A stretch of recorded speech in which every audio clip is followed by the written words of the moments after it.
Hi all, this is Meera. Welcome back to our channel High School Maths PSC. RRB Group D previous questions ആണ് നമ്മൾ discuss ചെയ്യുന്നത്. എന്തൊക്കെയാണ് questions എന്ന് നോക്കാം. ഒന്നാമത്തെ ക്വസ്റ്റ്യൻ നോക്കാം. The angle of depression of the foots of a building from the top of a tower 58 meter away is 60 degree. How high is the tower? Options 58 meter, 29√3 meter, 58√3 meter, 29 meters. ഇവിടെ പറഞ്ഞിരിക്കുന്ന കാര്യങ്ങൾ എന്താണ്? ഇവിടെ ഒരു tower, ഒരു building. ഇവിടെ തന്നിരിക്കുന്ന ഒരു കാര്യം, ഇത് തമ്മിലുള്ള ഡിസ്റ്റൻസ് 58 മീറ്റർ എവേ ആണെന്ന് പറയുന്നുണ്ട്. അതായത് ഈ ടവറും ബിൽഡിങ്ങും തമ്മിലുള്ള ഈ ഒരു ഡിസ്റ്റൻസ് എന്ന് പറയുന്നത് 58 മീറ്റർ ആണ്.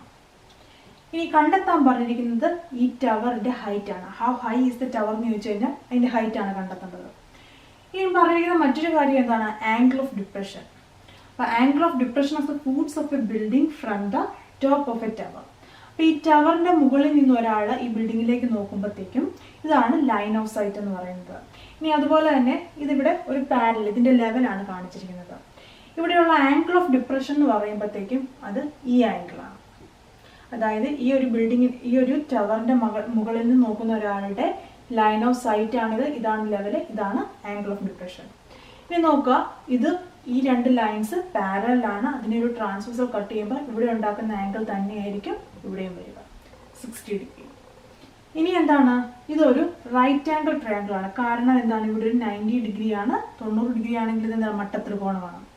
ഇനി മട്ടത്രികോണത്തിന്റെ ഇവിടെ ഒരു ആംഗിൾ ഉണ്ട്, ഇവിടെ ഒരു സൈഡ് ഉണ്ടെങ്കിൽ നമുക്ക് ട്രിഗ്നോമെട്രിക്കിന്റെ ബേസിക് കാര്യങ്ങൾ അറിയാമെങ്കിൽ ഈസി ആയിട്ട് കണ്ടെത്താവുന്നതാണ്. അപ്പോൾ ഇവിടെ നോക്കുക, ഇത് 60 ഡിഗ്രി. tan 60 അല്ലെങ്കിൽ tan ഓഫ് ആൻ ആംഗിൾ എന്ന് പറഞ്ഞു കഴിഞ്ഞാൽ ഇതിന്റെ opposite side divided by adjacent side ആയിരിക്കും. അപ്പം tan ഓഫ് ആൻ ആംഗിൾ എന്ന് പറയുന്നത് opposite side divide by adjacent side ആണെന്ന് അറിഞ്ഞിരിക്കണം. അപ്പോൾ ഇവിടുത്തെ tan 60 ഈസ് ഈക്വൽ ടു എന്തെന്ന് വരും? tan 60 ഈസ് ഈക്വൽ ടു ഈ 60യുടെ ഓപ്പോസിറ്റ് സൈഡ് ഇതാണ്, അതാണ് ഇതിന്റെ ഹൈറ്റ് h എന്ന് കൊടുത്തിരിക്കുന്നത്. ഈ 60യുടെ അഡ്ജസൻറ്റ് സൈഡ് എന്ന് പറയുന്നത് 58 തന്നിട്ടുണ്ട്, 58 ആണ്. ഇനി ഈ ട്രിഗ്നോമെട്രിക് വാല്യൂസ് കുറച്ച് നമ്മൾ അറിഞ്ഞിരിക്കണം. tan 60യുടെ വാല്യൂ √3 ആണ്. അപ്പോൾ tan 60ക്ക് പകരം √3 നൽകാം. √3 is equal to h/58. Height കാണാൻ വേണ്ടി എന്ത് ചെയ്താൽ മതി? ഇവിടെ ഡിവിഷൻ ആയിരുന്നു, ഇവിടെ ഒരു മൾട്ടിപ്ലിക്കേഷൻ ആകും. 58 × √3 അത്രയും മീറ്റർ ആണ് ഹൈറ്റ് എന്ന് പറയുന്നത്. നമ്മുടെ ആൻസർ കിട്ടി, 58√3 മീറ്റർ ആണ് ഹൈറ്റ്. സി ആണ് ആൻസർ. അപ്പോൾ ഇവിടെ നമ്മൾ അറിഞ്ഞിരിക്കേണ്ട കാര്യം, ഫസ്റ്റ് ആംഗിൾ ഓഫ് ഡിപ്രഷൻ എന്ന് പറയുമ്പോഴത്തേക്കും ഇങ്ങനെ ഫോം ചെയ്യുന്ന ആംഗിൾ ആണെന്ന് അറിയണം. ഇത് ആംഗിൾ ഓഫ് ഡിപ്രഷൻ 60 ആണെങ്കിൽ ഇവിടെ മേക്ക് ചെയ്യുന്ന ആംഗിൾ എന്താണ്? 60 ഡിഗ്രി ആണ്. ഇനി അറിയേണ്ട കാര്യം, tan 60 എന്ന് പറഞ്ഞു കഴിഞ്ഞാൽ opposite side by adjacent side ആണ്. tan 60യുടെ വാല്യൂ √3 ആണ്. അപ്പോൾ ഇത് ബേസിക് കാര്യങ്ങളൊക്കെ ഈസി ആയിട്ട് കണ്ടെത്താൻ ഒരു സിമ്പിൾ ക്വസ്റ്റ്യൻ ആണ്. 58√3 metre is the answer. Second question നോക്കാം. The ratio of a father's age to his son's age is 2:1. The product of their ages is 200. What will be the ratio of their ages after 5 years? Options 10:7, option B 9:5, option C 5:3, option D 9:2. അപ്പോൾ ഇവിടെ പറയുന്നത് അച്ഛൻ്റെയും മകൻ്റെയും വയസ്സുകളുടെ അംശബന്ധ ratio തന്നിട്ടുണ്ട് 2:1 എന്ന്. അങ്ങനെ ഒരു case, ആ ഒരു സ്റ്റെപ്പ് തരുമ്പോൾ തന്നെ നമുക്ക് അറിയാവുന്ന ഒരു കാര്യം എന്താണ്? 2x ആണ് അച്ഛൻ്റെ വയസ്സ്, 1x ആണ് മകൻ്റെ വയസ്സ്. ഇനി the product of their ages is 200.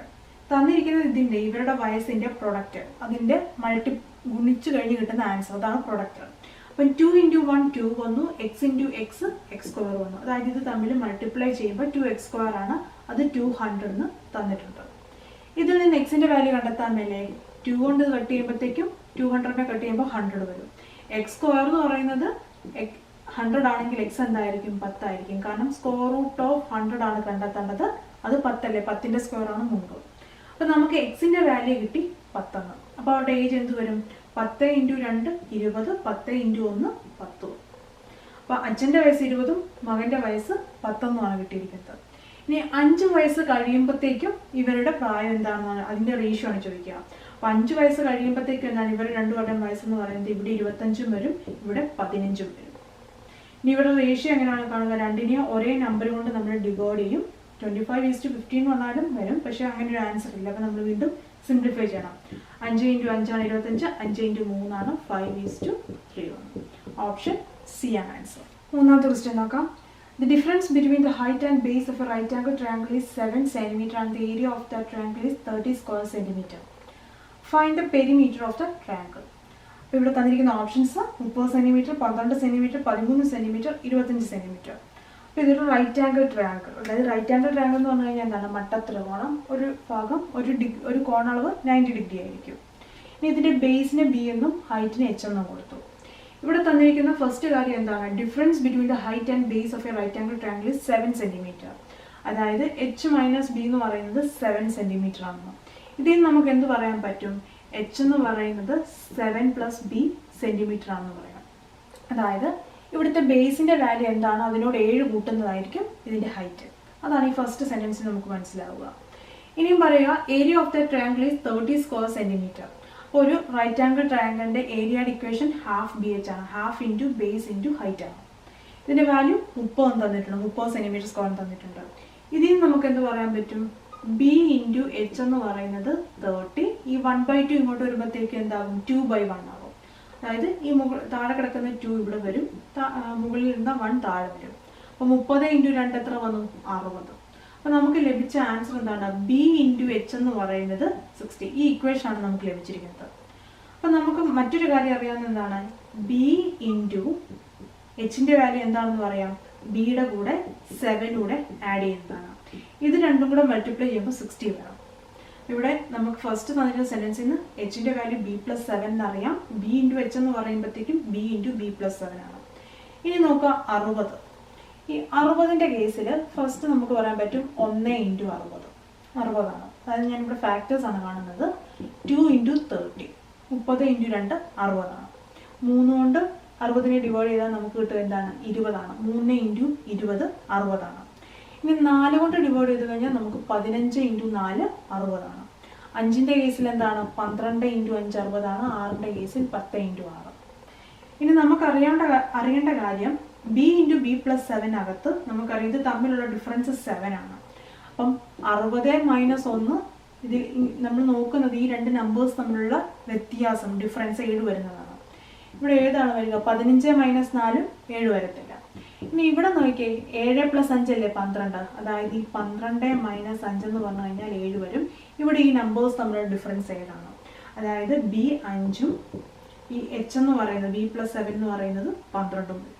ഈ കേസിലും 6ഉം 4ഉം അല്ലേ 10. ഇവിടെയും 7 അല്ല 4 ആണ് ഡിഫറൻസ്. അപ്പോൾ ഇവിടെ വെച്ച് നമുക്ക് ആൻസർ കിട്ടിയില്ലേ? ബി എന്ന് പറയുന്നത് 5 ആണ്, എച്ച് എന്ന് പറയുന്നത് 12 ആണ്. ഇനി നമ്മളോട് കണ്ടെത്താൻ പറഞ്ഞിരിക്കുന്ന perimeter of the triangle. Perimeter എന്ന് പറഞ്ഞാൽ എന്താ? ഇതിൻ്റെ ചുറ്റുമുള്ള അളവ്. അപ്പോൾ ചുറ്റുമുള്ള അളവ് കാണണമെങ്കിൽ ഇനി എന്താണ്? അതിൻ്റെ ആ കാരണം ഹൈപ്പോട്ടനസിൻ്റെ വാല്യൂ ഇവിടെ നമുക്ക് കിട്ടണം. അതെങ്ങനെയാണ് കണ്ടെത്തുക? ചിലർക്ക് അറിയായിരിക്കും 5ഉം 12ഉം വന്നു കഴിഞ്ഞാൽ പൈതഗോറസ് ട്രിപ്ലറ്റ് വരിക ഏതാണ്? 13 ആണ് വരിക. അല്ലെങ്കിൽ നമുക്ക് കണ്ടെത്തുന്നത് എങ്ങനെയാണ്?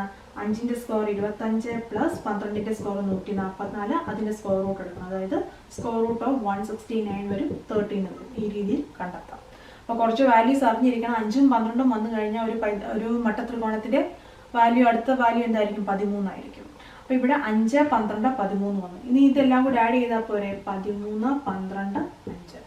0 വന്നു, 3 വന്നു, 30. ഓപ്ഷൻ എ ആണ് answer. Fourth question. If x plus y is equal to 15 and xy is equal to 45, what is the value of x square plus y square? Options 240, 225, 170, 135. അപ്പോൾ ഇവിടെ നമുക്ക് അറിയേണ്ട ഒരു ഐഡന്റിറ്റി എന്താണ്? x plus y the whole square എന്ന് പറഞ്ഞു കഴിഞ്ഞാൽ x square plus 2xy plus y square, അല്ലെങ്കിൽ a plus b the whole square എന്ന് പറഞ്ഞു കഴിഞ്ഞാൽ നമുക്ക് എന്ത് പറയാൻ പറ്റും? a square plus 2ab plus b square. ഇനി നമുക്ക് കണ്ടെത്തേണ്ടതാണ് x square plus y square. അതുകൊണ്ട് തന്നെ ഞാൻ ഇവിടുത്തെ ഈ x square ഈ 2xy ഇല്ലാതെ y സ്ക്വയർ എഴുതി ഈസ് ഈക്വൽ ടു. അപ്പോൾ ഓൾറെഡി ഈ ഈക്വലിൻ്റെ ഈ സൈഡിൽ എന്തുണ്ട്? x + y the whole square ഉണ്ട്. ഇനി നമ്മൾ ഇവിടെ ഒമിറ്റ് ചെയ്തിരിക്കുന്ന ഈ പാർട്ട് എന്താണ്? +2xy. അതിവിടെ വരുമ്പോൾ എന്താകും? -2xy ആകും. ഇനി നോക്കിയേ, x + yയുടെ വാല്യൂ നമുക്ക് 15 തന്നിട്ടുണ്ട്. അത് ഇതിനുള്ളിലേക്ക് കൊടുക്കുമ്പോൾ 15, ഈ മുകളിലത്തെ സ്ക്വയർ കൊടുത്ത് 15ൻ്റെ സ്ക്വയർ -2 × xyയുടെ വാല്യൂ എന്ത് തന്നിട്ടുണ്ട്? 45 കൊടുത്തു. ഇത് കണ്ടെത്തിയാൽ പോരെ? അപ്പോൾ ഓർക്കുക, ആദ്യം ഈ മൾട്ടിപ്ലിക്കേഷൻ ചെയ്യണം. ഇതിന് പകരം ഇതിൻ്റെ സ്ക്വയറിന് 2 മൈനസ് ചെയ്ത് ആൻസർ തെറ്റിപ്പോകും. അപ്പോൾ ഫസ്റ്റ് നമ്മൾ ഇത് ചെയ്യണം. 45 × 2 90 ആണ്. 15ൻ്റെ സ്ക്വയർ 225 ആണ്. 225 ന് 90 മൈനസ് ചെയ്താൽ 5, 3, 1, 135 വന്നു. ഓപ്ഷൻ ഡി ആണ് ആൻസർ. ഫിഫ്ത്ത് ക്വസ്റ്റ്യൻ നോക്കാം. 2/3 of my current age is same as 3/4 of that one of my cousins. My age 3 years ago was the same as what my cousin's age will be 1 year from now. What is my current age? Options 45, 36, 27 and 80. ഇവിടെ നമുക്ക് പറഞ്ഞിരിക്കുന്ന കാര്യങ്ങൾ നോക്കാം. First പറഞ്ഞിരിക്കുന്നത് 2/3 of my current age is same as 3/4 of that one of my cousins. അപ്പോൾ എൻ്റെയും ഒരു കസിൻ്റെയും കേസാണ് പറയുന്നത്. അപ്പം ഞാൻ എൻ്റെ എന്നുള്ളതിൻ്റെ കേസിൽ എം എന്നും കസിൻ്റെത് സി എന്ന് കൊടുത്തിരിക്കുകയാണ്. അപ്പോൾ ഇവിടെ പറഞ്ഞ് 2/3 ഓഫ് മൈ കറണ്ട് ഏജ്. അപ്പോൾ എൻ്റെ ഇപ്പോഴത്തെ വയസ്സെന്ന് പറയുമ്പോൾ അതിൻ്റെ 2/3 എന്ന് പറയുമ്പോൾ 2/3. 2/3 ഓഫ് മൈ ഏജ് എന്ന് പറയുന്നത് സെയിം ആസ് 3/4 എന്ന് പറയുമ്പം 3/4 ഓഫ് കസിൻ്റെ ഏജ്. അപ്പം 2/3 of my age is equal to 3/4 of cousin's age എന്ന് പറഞ്ഞു. ഇനി മൈ ഏജ് 3 years എഗോ എന്ന് പറഞ്ഞു കഴിഞ്ഞാൽ എന്താണ്? എൻ്റെ വയസ്സ് 3 വർഷം മുമ്പെന്ന് പറഞ്ഞു കഴിഞ്ഞാൽ m-3. ഇതെന്ന് പറയുന്നത് എന്തിനോട് ഈക്വൽ ആണെന്നാണ് പറയുന്നത്? Same as what my cousins age will be 1 year from now. അപ്പം 1 year ഫ്രം നൗ എന്ന് പറഞ്ഞു കഴിഞ്ഞാൽ എന്താണ് അർത്ഥം? 1 വർഷം കഴിഞ്ഞുള്ള എൻ്റെ കസിൻ്റെ ഏജിനോട് ഈക്വൽ ആയിരിക്കും എന്ന് പറയാം. 3 വർഷം മുമ്പുള്ള എൻ്റെ വയസ്സ് m-3 എന്ന് പറയുന്നത് കസിൻ്റെ 1 വർഷം കഴിഞ്ഞുള്ള വയസ്സിനോട് ഈക്വൽ ആയിരിക്കും. അപ്പം ഇവിടെ ഇതിൽ നിന്ന് എനിക്ക് എഴുതാൻ പറ്റുന്നത് എം, ഈ സി ഇങ്ങോട്ട് വരുമ്പോഴത്തേക്കും ഇത് പ്ലസ് സി ആയിരുന്നു, ഇത് ഇവിടെ മൈനസ് സി ആയി. ഇവിടെ ഈ 1 ഉണ്ട്, ഈ -3 ഇങ്ങോട്ട് വരുമ്പോൾ +3 ആയി. 3 + 1 4 വന്നു. ഇതിനെ റീഅറേഞ്ച് ചെയ്തപ്പം m-c ഈസ് ഈക്വൽ ടു 1 + 3 4 എന്ന് വന്നു. ഇനി ഇവിടെ നിന്ന് എനിക്കിനി കണ്ടെത്തേണ്ടത് എന്താണ്? സിയുടെ വാല്യൂ കണ്ടെത്തണം. എന്നാലല്ലേ എൻ്റെ ഏജല്ലേ ചോദിച്ചിരിക്കുന്നത്, എമ്മിൻ്റെ ഏജാണ് ചോദിച്ചിരിക്കുന്നത്. അപ്പോൾ ഇതിൽ നിന്ന് സിയുടെ വാല്യൂ എന്ത് വരും? സിയെ നമ്മളിവിടെ നിർത്തുവാണെങ്കിൽ അതായത് 3/4 C is equal to 2/3 M ആണ്. ഇതിൻ്റെ ഈ സിയെ ഞാൻ ഇവിടെ നിർത്തി ഇതിനെ ഇങ്ങോട്ട് കൊണ്ടുവരുമ്പോഴത്തേക്ക് എന്ത് വരും? 4/3 വരും. ഇതിൻ്റെ റെസിപ്രോക്കൽ വരും. അപ്പം 4 × 2 8 വന്നു, 3 × 3 9 വന്നു, അത്ര എം എന്ന് കിട്ടി. ഈ തന്നിരിക്കുന്ന ഇക്വേഷനിൽ ഞാൻ സിയുടെ വാല്യൂ കണ്ടെത്തി എമ്മിൻ്റെ രീതിയിൽ, അതായത് 8/9 എം എന്ന് കിട്ടി. ഇനി ഇത് ഞാൻ ഈ സിയുടെ സ്ഥാനത്തേക്ക് സബ്സ്റ്റിറ്റ്യൂട്ട് ചെയ്യുകയാണ്. അതായത് ഇവിടെ എം ഉണ്ട്, മൈനസ് സിക്ക് പകരമായിട്ട് 8/9 എം, അതാണ് 4 എന്ന് പറയുന്നത്. ഇവിടെ നോക്കിയേ, ഇവിടെ എനിക്ക് ഇതിനെ 9/9 എഴുതാമല്ലേ, അത് തന്നെയല്ലേ 1 എന്ന് പറയുന്നത്. ഇവിടുത്തെ കോഎഫിഷ്യന്റ് 1 ആണ്, അതിന് പകരം ഞാൻ ഇവിടുത്തെ രീതിയിൽ 9/9 എഴുതി. 9 ൽ 8 മൈനസ് ചെയ്താൽ 1 ആണ്. 1m / 9 എന്ന് പറയുന്നത് 4 ആണ്. അപ്പോൾ ഇവിടെ ഇനി 1 എഴുതിയില്ലെങ്കിലും കുഴപ്പമില്ല. എമ്മിൻ്റെ വാല്യൂ എങ്ങനെ കണ്ടെത്താൻ പറ്റും? ഈ 9 ഇങ്ങോട്ട് വരുമ്പോൾ 9 × 4 വരും 36. നമുക്ക് എമ്മിൻ്റെ വാല്യൂ അല്ലേ കണ്ടെത്തേണ്ടത്? 36 എന്ന് കിട്ടി. ബി ആണ് ആൻസർ. അപ്പം നമുക്കിവിടെ ഈ തന്നിരിക്കുന്ന ക്വസ്റ്റ്യനിൽ നിന്ന് 2 ഇക്വേഷൻസ് ഫോം ചെയ്തു. ഇതിൽ നിന്ന് m-c 4 എന്നും കിട്ടി. ഇതിൽ നിന്ന് ഈ സിയുടെ വാല്യൂ നമ്മൾ എമ്മിൻ്റെ ടേംസിൽ കണ്ടെത്തി. അതിനുശേഷം ഇതിലേക്ക് സബ്സ്റ്റിറ്റ്യൂട്ട് ചെയ്തു. ഇവിടുത്തെ ആൻസർ 36. 6th ക്വസ്റ്റ്യൻ നോക്കാം. A tank can be filled by tap A and B in 8 and 6 hours respectively. Tap C can be empty the filled tank in 4 hours. If all the 3 taps are open simultaneously, how much time will be taken to fill the tank completely? Option A 24 hours, option B 24/5 hours, option C 3 hours, option D 24/3 hours. ഇവിടെ പറഞ്ഞിരിക്കുന്നത് ഒരു tank ഉണ്ട്. ടാങ്കിലേക്ക് 3 ടാപ്പിൻ്റെ കേസാണ് പറഞ്ഞിരിക്കുന്നത്. Tap A, tap B, tap C. ഇതിലെ എയുടെയും ബിയുടെയും കേസിൽ എന്താണ് പറയുന്നത്? വെള്ളം നിറയ്ക്കാൻ വേണ്ടി യൂസ് ചെയ്യുന്നു. സി എന്ന് പറയുന്നത് വെള്ളം പുറത്തേക്ക് ഒഴിച്ച് കളയാൻ വേണ്ടി യൂസ് ചെയ്യുന്നതാണ്. എയുടെ കേസിൽ 8 മണിക്കൂർ കൊണ്ട് വെള്ളം ഈ ടാങ്ക് മുഴുവൻ നിറയ്ക്കാൻ സാധിക്കും. ബിയുടെ കേസിൽ 6 മണിക്കൂർ, സിയുടെ കേസിൽ 4 മണിക്കൂർ കൊണ്ട് വെള്ളം മുഴുവൻ പുറത്തേക്ക് കളയാൻ സാധിക്കും. അപ്പോൾ ഈ ഒരു കേസിൽ ഇവിടെ നമ്മളോട് ചോദിച്ചിരിക്കുന്ന ഈ 3 ടാപ്പും കൂടെ ഒരുമിച്ച് ഓൺ ചെയ്ത് കഴിഞ്ഞാൽ ഇത് നിറയാൻ വേണ്ടി എടുക്കുന്ന ടൈമാണ്. അപ്പോൾ ഇവിടെ എന്താണ് ചെയ്യേണ്ടത്? ഫസ്റ്റ് ഇവിടെ തന്നിരിക്കുന്ന മണിക്കൂറുകളുടെ എല്ലാം അതിനെയെല്ലാം നമ്മൾ അതിൻ്റെ എഫിഷ്യൻസി കണക്കാക്കണം. എഫിഷ്യൻസി എന്ന് പറഞ്ഞാൽ 8 മണിക്കൂർ എന്ന് പറയുമ്പോൾ 1/8, 6 മണിക്കൂർ എന്ന് പറഞ്ഞു കഴിഞ്ഞാൽ ബിയുടെ എഫിഷ്യൻസി 1/6, 4 മണിക്കൂർ എന്ന് പറഞ്ഞു കഴിഞ്ഞാൽ അതിൻ്റെ എഫിഷ്യൻസി എന്താണ്? 1/4 ആണ്. അതായത് ഇതിന് മനസ്സിലാക്കുന്നത് ഇവിടെ 1 മണിക്കൂറിൽ 1/8 ഓഫ് ഈ ടാങ്ക് ആണ് എ നിറയ്ക്കുക. ബിയുടെ കേസിൽ 1/6 ഓഫ് ദ ടാങ്ക് നിറയ്ക്കും. 1/4 ഓഫ് ദ ടാങ്ക് ആണ് റിമൂവ് ചെയ്യുക 1 മണിക്കൂറിൽ. ഇനി ഇവിടെ ശ്രദ്ധിക്കേണ്ട കാര്യം, നിറയ്ക്കുന്നതിനെല്ലാം നമ്മൾ പ്ലസ് ആണ്, ഇത് പ്ലസ് ആണ്, ഇത് പ്ലസ് ആണ്, ഇത് റിമൂവ് ചെയ്യുന്നതിന് മൈനസും കൊടുക്കുക. ഇത് കണ്ടെത്തി കഴിഞ്ഞാൽ നമ്മുടെ ആൻസർ കിട്ടും. ഇവിടെ 8, 6, 4 ഇതിനെല്ലാം കൂടെ LCM എന്താണ്? 24ലേക്ക് നമുക്ക് മാറ്റാൻ പറ്റും. ഇവിടെ 8 × 3 ആണ് 24. അപ്പോൾ ഇവിടെ മുകളിൽ 3 വരും, 3 പ്ലസ് കൊടുത്തു. 6 × 4 ആണ് 24, അപ്പം മുകളിൽ 4 വന്നു. ഈ മൈനസ് സിമ്പിൾ കൊടുത്തു. 6 × 4 ആണ് 24, അപ്പം മുകളിൽ 6 വന്നു. 24 ആണ് ഛേദം, ഡിനോമിനേറ്റർ. 4 + 3 7, 7 ൽ 6 -1 വന്നു. അപ്പോൾ 1/24 എന്ന് പറഞ്ഞാൽ ഇവിടുത്തെ എഫിഷ്യൻസിയാണ്. അപ്പോൾ എത്ര മണിക്കൂറാണ്? ഇതിൽ നിന്ന് നമുക്ക് കിട്ടും 24 മണിക്കൂർ കൊണ്ട് ഈ 3 ടാപ്പ് ഓൺ ചെയ്ത് കഴിഞ്ഞാൽ ഈ ടാങ്ക് നിറയാൻ വേണ്ടി 24 hours എടുക്കും. ഓപ്ഷൻ എ ആണ് answer. 7th question. Find the remainder when 27x cube minus 9x square plus 3x minus 8 is divided by 3x plus 2. Option A minus 22, option B plus 22, option C minus 16, option D plus 16. ഇവിടെ പറഞ്ഞിരിക്കുന്നത് 27x cube minus 9x square plus 3x minus 8. ഈ തന്നിരിക്കുന്ന പോളിനോമിയലിനെ 3x plus 2 കൊണ്ട് divide ചെയ്ത് കഴിഞ്ഞാൽ നമുക്ക് ലഭിക്കുന്ന റിമൈൻഡർ ശിഷ്ടമാണ് കാണേണ്ടത്. അപ്പോൾ നമുക്കൊന്ന് ഡിവൈഡ് ചെയ്ത് നോക്കാം. അപ്പോൾ ഈ 27x ക്യൂബിനകത്ത് 3x എത്ര ടൈംസ് മൾട്ടിപ്ലൈ ചെയ്യണമെന്ന് നോക്കണം. 9 × 3 അല്ലേ 27. അപ്പം നമ്പർ പാർട്ട് കിട്ടി 9. ഈ എക്സിന് എക്സ് സ്ക്വയർ കൊണ്ട് മൾട്ടിപ്ലൈ ചെയ്താലല്ലേ എക്സ് ക്യൂബ് വരിക. അപ്പം 9x സ്ക്വയർ കൊണ്ടാണ് നമ്മൾ ഈ രണ്ട് ടേംസിനെ മൾട്ടിപ്ലൈ ചെയ്യേണ്ടത്. 9 × 3 27 വന്നു, X square into X cube വന്നു. ഇനി ഇവിടെയും പ്ലസ് ആണ്, ഇവിടെയും പ്ലസ് ആണ്, ഇത് പ്ലസ് വന്നു. 9 × 2 18 വന്നു, എക്സ് സ്ക്വയർ ഇതുപോലെ വന്നു. ഇത് നമുക്കറിയാം, ഇത് മൈനസിന് 0 വന്നു. ഇനി ഇവിടെ മൈനസ് ചെയ്യുകയെന്ന് പറയുമ്പോഴത്തേക്ക് എന്താണ് ചെയ്യേണ്ടത്? ഇതിൻ്റെ സിമ്പിൾ മാറ്റി ആഡ് ചെയ്യുകയാണ് വേണ്ടത്. അപ്പം മൈനസ് ആണ്, രണ്ടും മൈനസ് ആണ്, മൈനസ് കോമൺ ആയിട്ട് കൊടുത്തു. 18 + 9 27 എക്സ് സ്ക്വയർ എന്ന് വന്നു. ഇനി ചെയ്യുന്നത് ഈ പ്ലസ് 3x ഇറക്കി എഴുതി. ഇനി നമ്മൾ നോക്കുക, ഈ 3x മൈനസ് 27x സ്ക്വയർ ആകാൻ വേണ്ടി എന്തുകൊണ്ട് മൾട്ടിപ്ലൈ ചെയ്യണമെന്നാണ്. ഒന്നാമത്തെ കാര്യം ഇവിടെ സിമ്പിളാണ്, ശ്രദ്ധിക്കേണ്ടത്. ഇത് മൈനസ് ആണ്, ഇത് പ്ലസ് ആണ്. അപ്പോൾ ഇവിടെ മൈനസ് കൊണ്ട് മൾട്ടിപ്ലൈ ചെയ്യണം. ഇനി 27 ആകാൻ വേണ്ടി 9 × 3 ആണ് 27, 9 വന്നു. എക്സ് സ്ക്വയർ ആകാൻ വേണ്ടി എക്സും വന്നു. അപ്പോൾ നോക്കുക, മൈനസ് ഇവിടുത്തെ പ്ലസും കൂടെ മൈനസ് വരും, മൈനസ് വന്നു. 9 × 3 27 വന്നു, എക്സ് ഇൻറ്റു എക്സ് സ്ക്വയർ വന്നു. ഇതുപോലെ തന്നെ ഇവിടുത്തെ പ്ലസും മൈനസോടെ മൾട്ടിപ്ലൈ ചെയ്യുമ്പോഴത്തേക്കും മൈനസ് ആണ്. 9 × 2 18 വന്നു, ഈ എക്സോടെ വന്നു മൈനസ് 18x. ഇനി നമ്മൾ ഇത് കുറയ്ക്കുമ്പോഴത്തേക്കും, ഇതിൽ നിന്ന് കുറയ്ക്കാമെന്ന് പറയുമ്പോഴത്തേക്കും എന്താണ്, ഇത് സിമ്പിൾ മാറി, മൈനസ് പ്ലസ് ആയി. അതിനുശേഷം ഇത് കുറയ്ക്കാമെന്ന് പറയുമ്പോൾ ഇവിടെ 0 ആയി. പ്ലസ് 27 മൈനസ് 27 വരുമ്പോൾ 0 ആണ്, ക്യാൻസലായി. ഇനി ഇവിടെ പ്ലസ് 3x മൈനസ് 3x എന്ന് പറയുമ്പോൾ ഇതിൻ്റെ സിമ്പിൾ മാറ്റി പ്ലസ് ആയി. 18 + 3 21 വന്നു, 21x പ്ലസ് ആണ് സിമ്പിൾ. അപ്പോൾ ഇവിടെ ഈ പറഞ്ഞിരിക്കുന്നത് -3ഉം -18ഉം കൂടെ നമ്മൾ അതിൻ്റെ കുറയ്ക്കാൻ പറയുമ്പോഴത്തേക്കും ചെയ്യേണ്ടത് -3 ഇട്ടു പ്ലസ് ഇട്ടു. ഇതെന്തായിരുന്നു? ഇത് +18 ആയിരുന്നു, അത് -18 ആയി മാറി. അതിനുശേഷം നമ്മൾ 18 + 2 ഒരേ സിമ്പിളായിട്ട് സിമ്പിൾ കോമൺ ആയിട്ട് കൊടുത്തു. 18 + 3 21. ഈ രീതിയിലാണ് ഇവിടെ ചെയ്തിരിക്കുന്നത്.